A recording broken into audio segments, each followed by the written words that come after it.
मुझे डर नहीं लग रहा। कौन कह रहा मुझे डर लग रहा? मुझे डर लग रहा, मेरी भाषा डर की है। डर की भाषा तो मोदी की होती है आपको, जो ट्रंप के सामने बोल भी नहीं पा रहा, जो चीन का नाम भी नहीं ले पा रहा, और तो और पाकिस्तान का नाम नहीं ले पा रहा, डर ही से बोलते हैं। मैं तो नाम लेके कह रहा हूं ना, मोदी उस का प्राणी है जो आरएसएस के साथ मिलके किसी को नहीं छोड़ेगा। जो उसके साथ है उन्हें तो पूरी तरह से डसेगा ही डसेगा। कि इस समय वन नेशन वन इलेक्शन का जो ड्राफ्ट बिल पार्लियामेंट की संसदीय कमेटी के सामने है, उस पर चर्चा चल रही है। 4 चीफ जस्टिस को बुलाया जा चुका है। जस्टिस केहर को, रिटायरमेंट जो रिटायर हो चुके हैं, जस्टिस रंजन गोगोई को, जस्टिस चंद्रचूड़ को, और एक और हैं। इन 4 जजेस को बुलाया जा चुका है और इन सब से राय मांगी गई है, सलाह मांगी गई है। तो उसमें जो निकल के आ रहा है वो निकल के ये आ रहा है कि इलेक्शन कमीशन को इस ड्राफ्ट बिल के माध्यम से इतनी ताकत दी जा रही है कि इलेक्शन कमीशन को कोई रोक टोक नहीं सकेगा। जिस राज्य में चाहेगा चुनाव कराएगा, जिसमें चाहेगा नहीं कराएगा।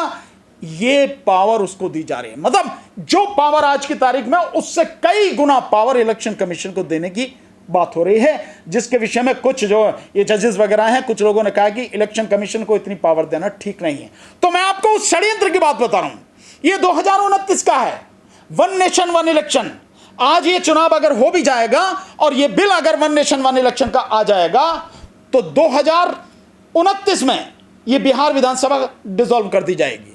ये तब सारी विधानसभाओं के जो भी चुनाव है, चाहे पश्चिम बंगाल का हो, चाहे फिर असम का हो, या किसी का भी हो, ये सारे के सारे चुनाव सिर्फ उस समय तक के लिए हैं।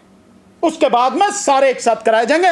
और साजिश ये है कि 2/3 से ज्यादा बहुमत लोकसभा में लाया जाए और साथ में आधे से अधिक राज्यों में बीजेपी की सरकार बने, ताकि इस देश के संविधान को अनुच्छेद 368 में जो संशोधन की प्रक्रिया है, उसमें जो सारी चीजें हैं, उसके माध्यम से, संविधान के ही माध्यम से संविधान को खत्म करने की एक घिनौनी साजिश है।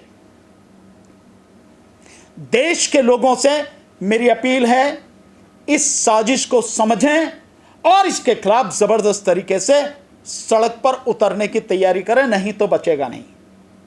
हम लोग 15 अगस्त के बाद आपको फिर एक बार बुलाएंगे और 15 अगस्त के बाद हम लोग एक जबरदस्त आंदोलन, राष्ट्रव्यापी आंदोलन, उसकी रूपरेखा आपके सामने रखेंगे। और बिल्कुल स्पष्ट होगा, देश की जनता के साथ गद्दारी कर रही है, किसी भी हालत में इनको बर्दाश्त नहीं किया जाएगा। 15 अगस्त के बाद हम लोग आंदोलन करेंगे। अगर केवल एक लेटर लिखा है नायडू ने उसके लिए इलेक्शन कमीशन को, इससे लेटर से क्या होता है? अगर वाकई में देश को बचाना है, बचेगा वो भी नहीं, नायडू भी नहीं बचेगा। नायडू की भी सत्ता बचने वाली नहीं है। कभी वो सोच रहा हो कि मेरी सत्ता बच जाएगी, कुछ नहीं बचने वाला। मोदी उस का प्राणी है जो आरएसएस के साथ मिलके किसी को नहीं छोड़ेगा। जो उसके साथ है उन्हें तो पूरी तरह से डसेगा ही डसेगा। जो उसके बाहर है वो उन्हें भी छोड़ने के उसमें नहीं है। तो ये जो आप कह रहे हैं ना, इनका ये जो तेलुगु देशम है, या नीतीश कुमार की पार्टी है, या आपके पासवान की पार्टी है, ये जितने भी लोग हैं, वाकई में अगर इस देश को और खुद अपने आप को बचाना चाहते हैं, अपनी राजनीति को बचाना चाहते हैं, तो इन्हें तत्काल एनडीए से बाहर हो जाना चाहिए, मोदी का साथ छोड़ देना चाहिए। इन्हें तत्काल ये काम करना चाहिए, तभी बचेगा देश। और इन्हें तत्काल ये छोड़ के मोदी को सत्ता से बाहर करने के लिए इंडिया गठबंधन के साथ शामिल होना चाहिए। अगर देश को बचाना है, खुद को, देश को तो छोड़ो, ये खुद को भी अगर बचाना चाहते हैं, अपनी राजनीति को बचाना चाहते हैं। सर, सुप्रीम कोर्ट में इस मामले पर सुनवाई हुई और सुप्रीम कोर्ट खुद ये मान रहा है कि ये कहीं ना कहीं एनआरसी की तरफ जो है संकेत इसके देखे जा रहे हैं, लेकिन रोक क्यों नहीं लगाई उसने, जब उसको लग रहा है कि इतना संगीन मामला है? ये बात निश्चित रूप से सुप्रीम कोर्ट से पूछनी चाहिए। सुप्रीम कोर्ट ये कह के अपने आप को जैसे अलग उसने कर लिया है कि हमसे स्टे नहीं मांगा गया, इसलिए हम स्टे की कोई बात नहीं कर रहे। स्टे नहीं मांगा गया और हमें कहा गया कि भाई इसको पूरी तरह से आप डिसाइड करें, इसलिए 28 तारीख लगाई गई है। लेकिन मैं इससे सहमत नहीं हूं। हम कुछ भी कह रहे हो, वकील कुछ भी कह रहे हो, जब सुप्रीम कोर्ट के सम्मानित जज ये बात कह रहे हैं कि भाई जो 11 दस्तावेज हैं, इन 11 दस्तावेजों से आज तुम मेरे से मांगोगे तो मैं नहीं दे सकता तुम्हें। भाई मैं समझता हूं इससे बड़ी और क्या बात होगी। यानी इलेक्शन कमीशन कितना गंदा घटिया काम कर रहा है, इससे ज्यादा कोई और सबूत चाहिए कि सुप्रीम कोर्ट का सिटिंग जज वो कह रहा है कि मैं नहीं दे सकता आपको यह दस्तावेज। तो जब आप नहीं दे सकते दस्तावेज तो यह प्रक्रिया आगे क्यों बढ़ रही है? इस प्रक्रिया को वहीं रोकना था, उसी कदम पे रोकना था। खैर ये ऑनरेबल सुप्रीम कोर्ट का उनका अपना फैसला है, उनका अपना मानना है। देखें 28 तारीख को क्या होता है। जब तक 28 तारीख का फैसला नहीं आता है हम लोग इस पर कोई कमेंट नहीं कर सकते। लेकिन जो स्थिति सामने है, मैं सिर्फ इतना ही कह सकता हूं कि जिस तरह से अजीत अंजुम साहब ने एक एक सच्चाई दिखा के इलेक्शन कमीशन को और इलेक्शन कमीशन के जितने भी पदाधिकारी हैं, डीएम, एसडीएम, बीडीओ, इनको पूरी तरह से ऊपर से नीचे तक नंगा कर दिया और सच दुनिया के सामने दिखा दिया। सुप्रीम कोर्ट को केवल इन्हीं वीडियोस पर और दैनिक भास्कर के जो पत्रकार हैं उनकी जो रिपोर्टें हैं, इसी को सुमोटो एक्शन लेते हुए कि तत्काल इनको नौकरी से खत्म कर देना चाहिए, नौकरी इनकी खत्म कर देनी चाहिए, क्या सर ये टर्मिनेट कर देना चाहिए। एसआईआर के नाम पर एनआरसी कराई जा रही है? 100%, इसमें क्या शक है भाई, 100%। और अब जो हो रही है, एक शंका और बढ़ गई है। शंका यह बढ़ गई है, जब इलेक्शन कमीशन ने देखा, बीडीओस के माध्यम से रिपोर्ट आ गई, जो वहां के अधिकारी हैं उनके माध्यम से रिपोर्ट आ गई कि जो इलेक्शन कमीशन चाहता है कि 1 महीने में 3 बार बीएलओ वहां जाके फॉर्म देगा, फॉर्म कलेक्ट करेगा और फिर बताएगा, ये जो 3 बार जो जाएगा बीएलओ और 2 फॉर्म लेकर जाएगा, एक उसको रिसीविंग देगा, उस तरह का तो कोई काम हो ही नहीं रहा। और वहां से रिपोर्टिंग आ गई, अगर इस तरह का काम होगा तो ये काम किसी भी सूरत में इतने समय में नहीं हो सकता। और फिर इलेक्शन कमीशन ने ढील दी, पटना में न्यूज़पेपर में पूरे पेज पर विज्ञापन छापा और विज्ञापन में बाकायदा कहा गया कि भाई किसी डॉक्यूमेंट, कोई डॉक्यूमेंट हो ना हो तब भी फॉर्म जमा करो। और अब हकीकत जो आ रही है, जो अजीत अंजुम साहब और पूरे जो दैनिक भास्कर के साथी इन्होंने जो दिखाई है, उसमें तो ये स्थिति आ रही है कि वो जा भी नहीं रहे कहीं, बीएलओ वहीं बैठ के फॉर्म भर रहे हैं, सिग्नेचर भी अपने आप कर रहे हैं। तो किसी मतदाता के पास क्या सबूत है? क्या ये मतदाता के साथ द्रोह नहीं है? क्या ये मतदाता के साथ गद्दारी नहीं है? क्या ये देशद्रोह नहीं है जो सब कुछ किया जा रहा है? और केवल इतना ही नहीं, जो सारी चीजें आपके सामने एक एक करके आ रही हैं, जो पत्रकार सच्चाई दिखा रहा है उसके खिलाफ एफआईआर कराई जा रही है। मतलब ये स्थिति, और जो वीडियो बोल गया, जो बीएलओ बोल गया, उसको नौकरी से निकाल दिया गया, उसके खिलाफ एफआईआर करा दी गई। सर एक वीडियो और आई है बिहार के दरभंगा से, जब ये प्रक्रिया वहाँ हो रही है तो बीजेपी की जिला अध्यक्षा है वो वहाँ बैठी हुई है प्रक्रिया के पूरे। एग्जैक्टली, मैं यही बात कहने वाला था, आपने सवाल पूछा, बहुत बढ़िया। तो सवाल यह होना चाहिए इस इलेक्शन कमीशन से, अभी तक उसके विषय में जब आप और हम बात कर रहे हैं कोई कार्रवाई नहीं हुई है, कि जब यह प्रक्रिया चल रही है, ये तो इलेक्शन कमीशन की प्रक्रिया है ना, सरकारी प्रक्रिया है ना, तो उसमें बीजेपी की महिला अध्यक्ष कैसे बैठी है दरभंगा में?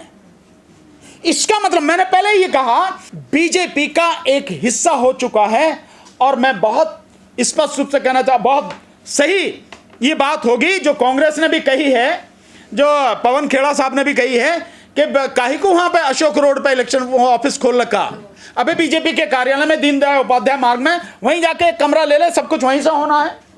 बिल्कुल सही बात। यही बात ये सिद्ध कर रही हैं कि इलेक्शन कमीशन में, बीजेपी में, आरएसएस में कुछ फर्क नहीं रहा। सारे एक ही थैली के चट्टे बट्टे हैं, सारे निकम्मे हैं। महाराष्ट्र में चुनाव हुए थे तो आपने कहा था कि वहां वोट बढ़ा दिए, अब बिहार में होने वाले पहले आपको डर लगने लगा कि? मुझे डर नहीं लग रहा। कौन कह रहा मुझे डर लग रहा? मुझे डर लग रहा, मेरी भाषा डर की है। डर की भाषा तो मोदी की होती है। आपको जो ट्रंप के सामने बोल भी नहीं पा रहा, जो चीन का नाम भी नहीं ले पा रहा, और तो और पाकिस्तान का नाम नहीं ले पा रहा, डर ही से बोलते हैं। मैं तो नाम लेके कह रहा हूं ना, मैं तो कह रहा हूं ना गुलाम। दूसरी बात जिसकी आप बात करें, मैं 3 से 4 महीने पहले ही कह चुका हूं, जो काम अब हो रहा है मैं पहले ही इन शब्दों में कह चुका हूं कि जिस तरह से महाराष्ट्र का चुनाव मोदी ने जीता है, बिहार का चुनाव नीतीश कुमार के साथ में रह के नीतीश कुमार को ही पहले राजनीतिक रूप से मोदी ठिकाने लगावेगा और उसके बाद में अपने दम पे बिहार में जीत के आवेगा और उससे अपने दम पे सरकार बनावेगा और फिर उसके बाद में जो नीतीश कुमार के 12 सांसद हैं उनको अपने में मिलावेगा।